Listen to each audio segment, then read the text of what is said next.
of your time. How are you all? All right. All right, thank you. Once again, we thank each and every one of you individually and all of you together collectively for the co-creation of this interaction between our respective civilizations, and for giving us the opportunity to experience through each and every one of you another viewpoint, another perspective, another way that all that is has of experiencing itself within the creation that it is. We would like to begin this transmission, this day of your time, having titled it, The Metaphysics of Physics. And what we basically mean by this is that, as has been discussed many times from many different sources, the idea of physical reality is that it is a projection of consciousness. In a sense, it is like a dream. It isn't really out there around you. It isn't really solid in the classical meaning of that word. But the idea is that everything that exists in physical reality, in some way, shape, or form, begins within the consciousness as a resonance pattern, as a template, as a blueprint, if you will. And thus that blueprint, that energy pattern, is in a sense crystallized within the consciousness into the format that you perceive and experience as physical reality. Now the idea then is that, as we have discussed, and as have many of you realized, physical reality contains different kinds of reflections.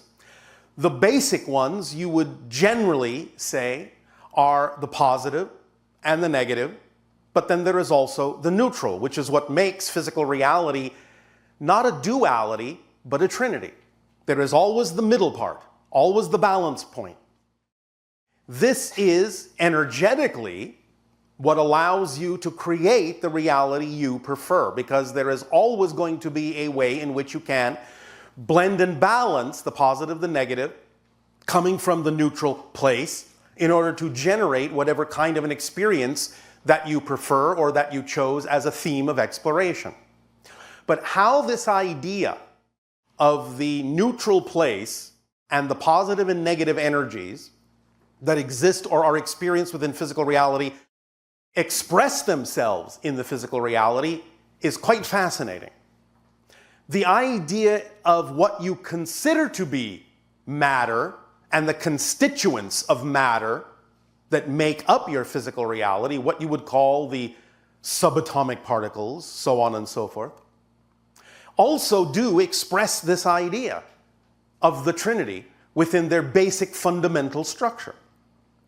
First and foremost, most simply, you have, as many of you know from taking certain classes in your school, that an atom is generally made up of three components. You have the positively charged proton, you have the negatively charged electron, and you have the neutral neutron.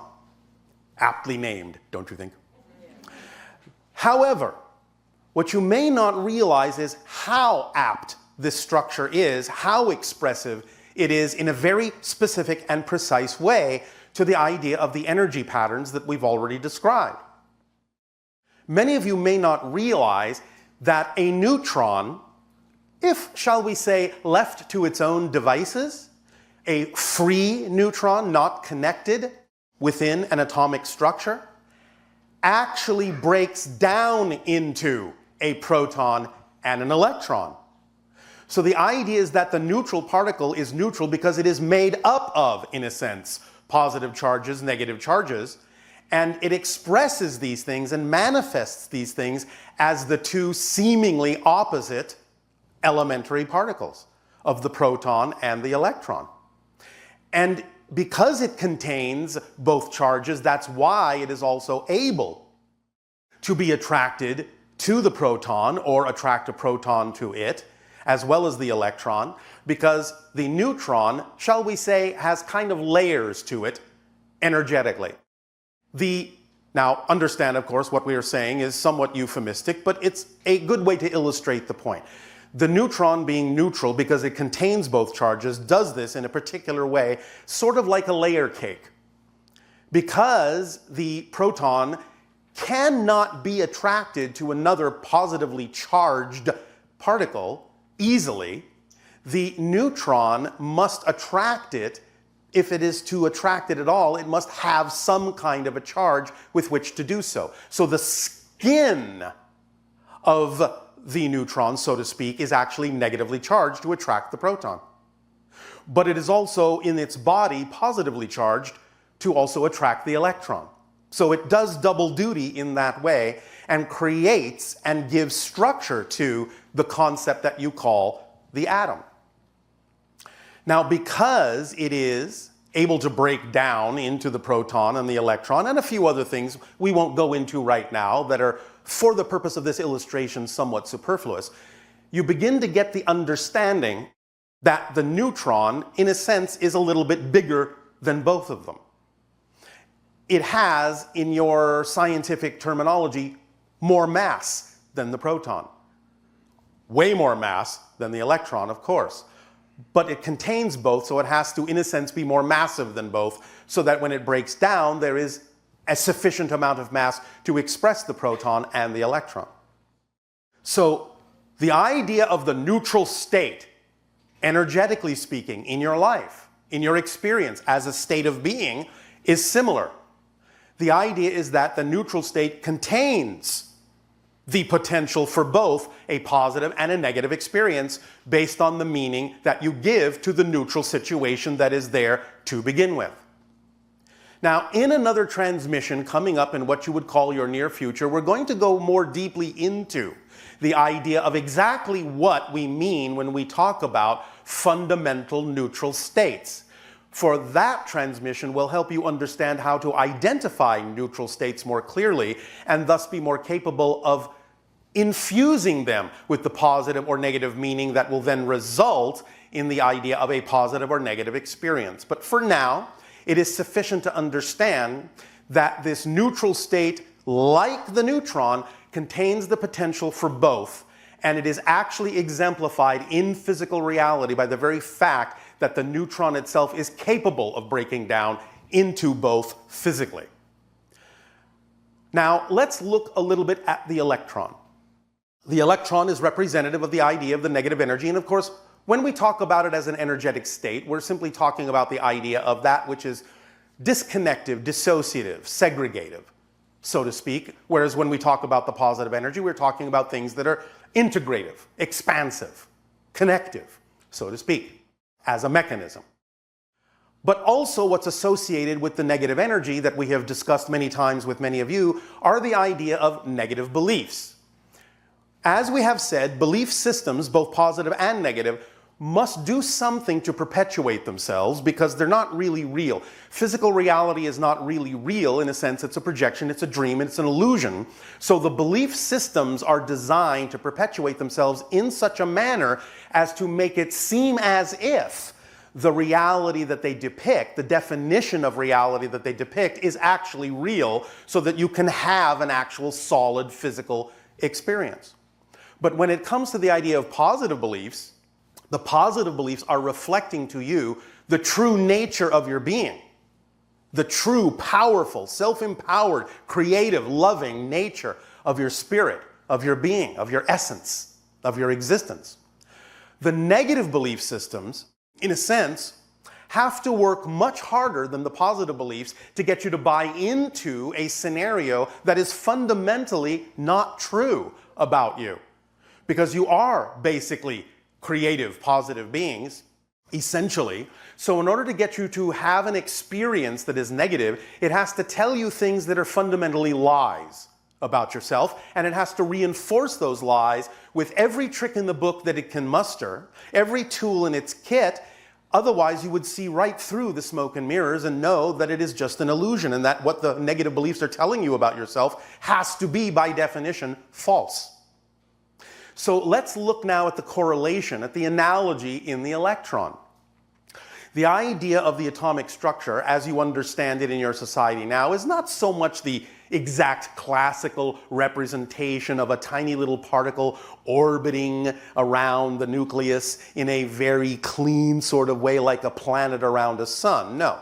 That's kind of an outdated, old-fashioned way of representing it. It's good as a general illustration. But you now know, your physicists now know, that the electrons sort of exist more in what they term a probability cloud. That is, you're never really sure exactly where it is. It's whipping around so fast. It's somewhere in this hazy cloud that surrounds the nucleus. Somewhere in there are a bunch of electrons, but where they are, we don't know until we take a measurement and freeze where it is. But then you don't really understand exactly what its path has been, because you're freezing it into a static state. But when it's moving, you don't really know where it is at any given moment. So in a sense, it is similar to the idea of negative beliefs in that it creates this sort of ambiguous, fuzzy cloud that you can't really get a grip on. And it fools you into thinking that there are certain things going on that are really only probabilities, really only potentials, and not really very solid at all until you yourself decide that you're going to take a particular idea, a particular definition, which is the same thing as an observation or a measurement, scientifically speaking, and in taking that perspective and taking that measurement, then you get what you designed the perspective for. You get what you designed the measurement or the experiment for. That's the result you get. So the electron does exemplify and does represent the way in which negative beliefs work, in that they're kind of fuzzy, you're not really sure what's going on, they tend to hide in your unconscious mind, so you can't make it easy to find them, so you won't let them go, because again, this is their way of perpetuating themselves, telling you lies and telling you more lies, and using tools like fear to prevent you from finding them, so that they can continue to get you to believe that what they're telling you about you is true when it's not.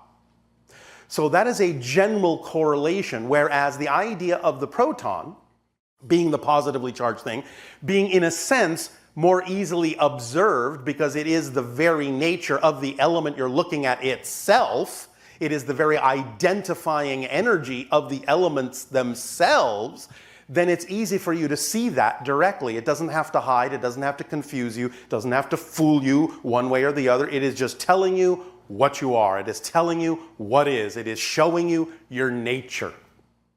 So when you're looking at an element, let us say, for example, gold, or let us say mercury, you are really looking at the protons. That's what you're looking at, because it is the protons that determine what the element is. So they're easy to see. But the electrons, those sneaky little electrons, very tiny, buzzing around in their little B cluster cloud of probabilities. I'm over here. No, I'm not. I'm over here. No, I'm not. I'm over here. No, I'm not. Fooled you again.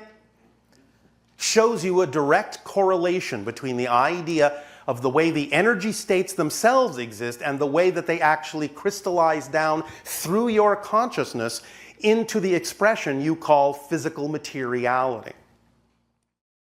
The trinary idea extends itself further because, as your scientists have discovered, or as they have created for themselves to perceive, even the idea of some of the so-called subatomic particles like the proton have other particles within them that you have called quarks. And those quarks generally also come in threes, which again shows you the trinity aspect of the existence of that energy. Again, the duality and the neutral place in between.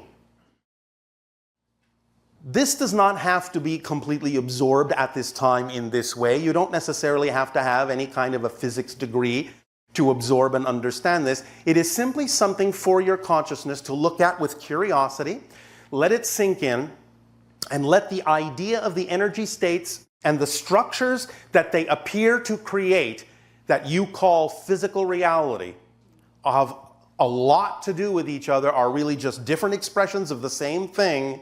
They're just different expressions of the state of being that is existence itself, expressing itself on all levels as that trinity.